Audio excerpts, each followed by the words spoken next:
Impact Family, impacting the world through healthy family. Shalom saudara-saudara, selamat berjumpa dalam renungan malam hari ini. Semoga keluarga semua sudah berkumpul dan siap untuk mendengarkan firman Tuhan dan merenungkannya. Ya, saudara-saudara, pada waktu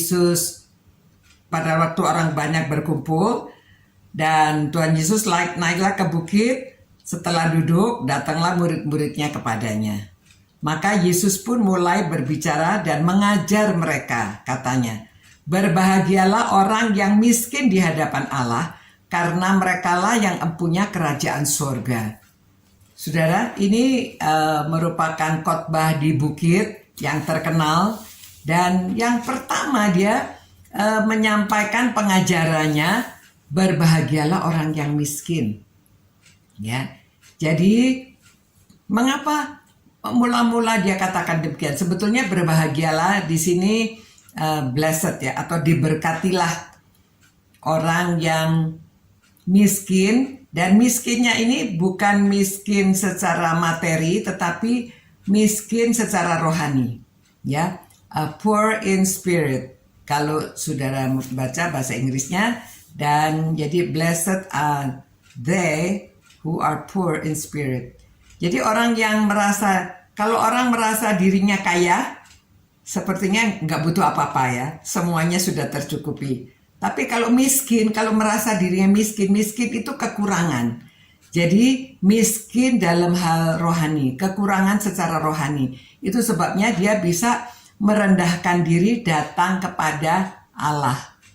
Jadi di dalam pengajaran Tuhan Yesus banyak yang membicarakan merendahkan diri, rendah hati, ajaran-ajaran Paulus ya, bahwa Tuhan Yesus datang ke dunia ini merendahkan diri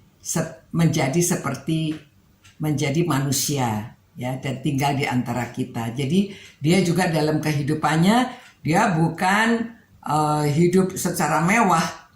Dia hidup secara sederhana. Itu sebabnya Tuhan Yesus bisa mengasosiasikan. Tuhan Yesus bisa merasakan kalau orang miskin itu bagaimana. Orang miskin dia merasa kekurangan.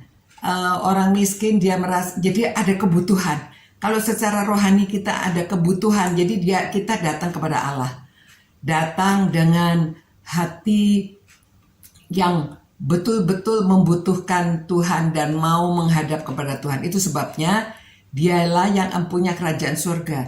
Karena di dalam perumpamaan Tuhan Yesus juga banyak memberikan perumpamaan demikian. Ajaran di dalam Alkitab ini mengajarkan kalau kita perlu rendah hati, baru kita bisa mengampuni orang. Kalau kita perlu rendah hati, baru kita bisa berdamai dengan orang. Kalau kita rendah hati, baru kita bisa melakukan kehendak Tuhan. Jadi yang perlu rendah hati, merasa dirinya kurang. Jadi tidak sombong. Ya, kalau orang sombong susah. Dia merasa sudah cukup semuanya, tidak butuh orang, tidak butuh mendekati orang lain, tidak. Ya, jadi nggak perlu. Nggak merasa bisa ramah gitu ya. Kalau dia merasa kurang, ya jadi bisa dekat dengan orang lain, melakukan kehendak Tuhan, melakukan ajaran-ajaran Tuhan. Demikian ya saudara-saudara, semoga kita semuanya merasa poor in spirit, supaya kita bisa menghadap pada Tuhan, kita bisa berdoa, kita bisa menaikkan permohonan-permohonan kepada Tuhan, dan kita yang memiliki kerajaan surga. Demikian supaya kita semuanya dapat memiliki kerajaan surga. Ya, mari datang kepada Tuhan. Tuhan Allah Bapa kami, dengan rendah hati ya Tuhan, kami datang kepadamu karena kami miskin di hadapanmu. Kami miskin secara rohani di hadapanmu. Biarlah kami membutuhkan banyak kasih karunia dari Tuhan. Kami mau datang kepadamu dengan merendahkan diri ya Tuhan.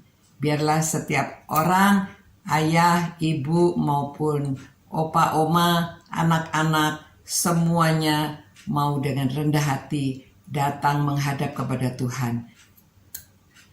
Terima kasih Tuhan, karena Engkau mengatakan kamilah yang memiliki kerajaan surga. Demi nama Tuhan Yesus kami berdoa dan mengucap syukur. Amin. Ya, diberkatilah saudara-saudara. Selamat malam. Biarlah kami terus cinta Tuhan Yesus, cinta firman-Nya, dan cinta sesama. Selamat malam. Good night. Impact Family, impacting the world through healthy family.